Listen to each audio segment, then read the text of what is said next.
Je veux dire la vérité à un chrétien. La médiocrité dans l'église vient du message de la grâce mal interprété, de cette théologie basique mal incrustée dans l'esprit des chrétiens. Aujourd'hui, dis avec moi rectification. Rectification. La plupart des jeunes en quête de réussite sont venus à l'église une fois et se sont découragés. Pourquoi? Parce qu'on leur a parlé du Dieu de Moïse, du Dieu d'Élie. Moïse a fondu la mer Rouge. Élie a fait tomber le feu en priant. Et quand ils viennent à l'église, ils prient. Ils ne demandent pas grand chose. Ils ne demandent pas à ce que la lagune d'Abidjan se fonde pour qu'ils passent pour aller en Europe. Ils ne demandent pas que le feu descende pour consumer leurs adversaires, qui les empêche de devenir des grandes personnes. Tout ce qu'ils demandent, c'est la réussite. Et quand ils prient, ils ne voient pas de résultat. Ça crée le découragement. En fait, ils ont tendance à comparer leur situation de vie au miracle ou aux situations décantées dans la parole de Dieu au travers Moïse, au travers Élie. Élie a prié, le feu est descendu. Même les enfants qui ne savent pas lire, les gens, les parents qui ne sont pas trop allés à l'école, retiennent que Élie a prié et le feu est comment? Descendu. Et écoutez bien la Bible, écoutez ce texte biblique qui va expliquer juste la partie où Élie est en train de dire que le feu descend. Vous allez voir d'abord le décor, ce que tout le monde a retenu. Écoutez. 1 Roi 18, verset 37. Réponds-moi, Éternel, voilà. Réponds-moi. Élie a prié. Ce que la chanson explique là, résume, voilà ça. Réponds-moi, Seigneur, réponds-moi, vas-y. Afin que ce peuple reconnaisse que c'est toi. Afin que ce peuple reconnaisse que c'est toi. Vous priez comme ça souvent ou pas? Seigneur, guéris mon oncle. Seigneur, guéris mon frère pour que ton nom soit glorifié. Il y a même des gens qui m'ont dit, homme de Dieu, je suis venu. Si ce miracle-là se produit, c'est que vraiment Dieu est dans ton église. Souvent, vous êtes là et puis vous avez vos parents qui vous défient. Papa, maman, je t'invite à l'église. Puis vos parents vous disent, on veut voir d'abord pour toi là, avant de te suivre. Toi-même, depuis que tu vas à l'église, on ne voit pas. Vous savez, Dieu là, il entend vos parents blasphémer. Mais il ne va pas courir pour agir. Il est déjà roi. Il ne cherche pas non. Si tu es vraiment mort à la croix, glorifie-toi. Ma famille dit qu'il ne croit pas en toi, Seigneur. Mais fais ce miracle pour qu'il croie vraiment en toi. Et puis, malgré ça, Dieu n'agit pas. Donc, la honte reste sur toi. Parce que personne ne sait où Dieu habite. Pour aller lui serrer les cols pour dire, Seigneur, pourquoi tu n'as pas fait? Dieu est sage. Avec les syndicats, fait ci, tout ça. Si là, on connaissait son domicile là, ça allait chauffer, hein? Ça allait chauffer, lacrymogène. En tout cas, ça allait chauffer. Et donc, bien aimé, il y a un secret que tu dois entendre ce soir. Aujourd'hui, dis avec moi, rectification. Rectification. Quand nous lisons vraiment la parole de Dieu, Élie n'a pas que prié. Le problème va arriver là. L'homme fonctionne par imitation de ce qu'il voit à la surface. Élie a prié, c'est la surface de l'iceberg. Ce que tout Israël a vu, c'est que Élie a commencé à dire, Seigneur, que le feu descende. Seigneur, que le feu descende.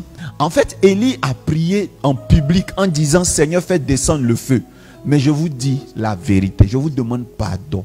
Élie n'a pas prié pour que le feu descende d'abord. Sincèrement, pourquoi vous n'êtes pas exaucé? Parce que vous vous dites que vos prières simples et religieuses là suffisent dans le temps de la grâce pour vous donner l'exaucement. Mais je vais vous situer le rôle de la grâce et les limites de la grâce dans un instant. Maintenant, regardez si Élie a prié seulement. Écoutez la parole de Dieu. 1 Roi 18, verset 32. Je vais lire depuis le verset 30. Élie dit alors à tout le peuple, approchez-vous de moi.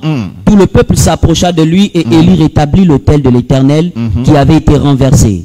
31. Il prit 12 pierres. Après le nombre des tribus des fils de Jacob, auxquels l'Éternel avait dit, Israël sera ton nom. 32. Et il bâtit avec ces pierres un autel au nom de l'Éternel.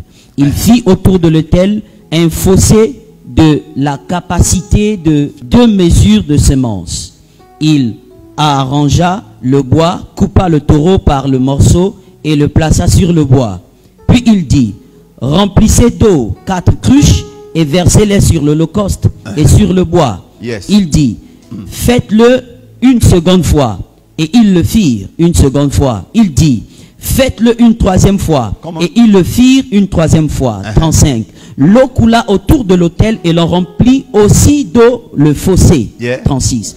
Au moment de la présentation de l'offrande, Élie le prophète s'avança et dit, Éternel, Dieu d'Abraham, d'Isaac et d'Israël, que l'on sache aujourd'hui que tu es Dieu en Israël, que je suis ton serviteur et que j'ai fait toutes ces choses par ta parole. Réponds-moi, Éternel. Réponds-moi, Éternel. Réponds-moi afin que ce peuple reconnaisse que c'est toi. Yes. Éternel, qui est Dieu, et que c'est toi qui ramènes leur cœur. 38. Et le feu de l'Éternel tomba et il consuma l'holocauste, le bois, les pierres et la terre. Et il absorba l'eau qui était dans le fossé. On acclame le Seigneur pour ça. Come on. Élie a prié, on est d'accord, il a prié, c'est vrai. Il a prié, moi je suis d'accord. Mais est-ce qu'il n'a fait que prier? Première chose qu'il a faite, rétablir quoi? L'autel. Un autel en haut là-bas. L'autel, en fait, c'est censé se trouver à l'église, au temple. Mais sur la montagne, il a reproduit l'autel. C'est ce qu'on veut dire rétablir. Il a reproduit l'autel sur la montagne. Avec quoi? 12 pierres provenant des tribus d'Israël. 12 selon pierres le nombre. provenant des tribus d'Israël. Selon le nombre des tribus d'Israël. Continue. Il fit un fossé dans lequel on versa de l'eau. Alors, il crée une fosse, donc un caniveau, autour de l'autel. Et on verse de l'eau. Maintenant, écoutez ses exigences. Puis il dit, remplissez d'eau 4 cruches et versez-les sur l'holocauste et Il sur dit, le bois. remplissez 4 cruches. Pourquoi pas 3? Pourquoi pas 2? Pourquoi cette exigence? Pourquoi tous ces caprices? Remplissez combien? 4 cruches, 4 cruches. et versez sur Remplissez l'holocauste. combien? 4 cruches. Et faites quoi? Versez sur l'holocauste. Quand on s'attend au feu, est-ce qu'on met l'eau? Question. On met l'essence ou bien on met le pétrole ou on laisse? Élie, tu es sûr que le feu va brûler? Même si le feu tombe, est-ce que ça va brûler? Parce que tu es en train de mouiller la bête. Est-ce que ça va cuire la bête? Il ne faut pas faire que le miracle soit inachevé. Élie dit, laissez-moi faire. Regardez. Il disait à ses disciples, regardez. Papa, si tu mets l'eau là, est-ce que le feu va bien brûler? Il dit, regardez-moi faire. Donc, il prit combien de récipients? 4 cruches. Et qu'est-ce qu'il demande? Demande de le verser sur l'holocauste. Continue. Et sur le bois. Uh-huh. Il dit de le faire une seconde fois, puis une troisième fois. Amen. Amen. Alors, il exige pour 4 cruches qu'on verse 3 fois. Et sur l'holocauste, mais aussi sur quoi? Sur le bois. Donc même si le feu brûle, il y a un risque que ça ne consume pas. Si vous mouillez la bougie pour l'anniversaire, quand vous le placez, vous l'allumez, ça ne va pas s'allumer, la fête est gâtée.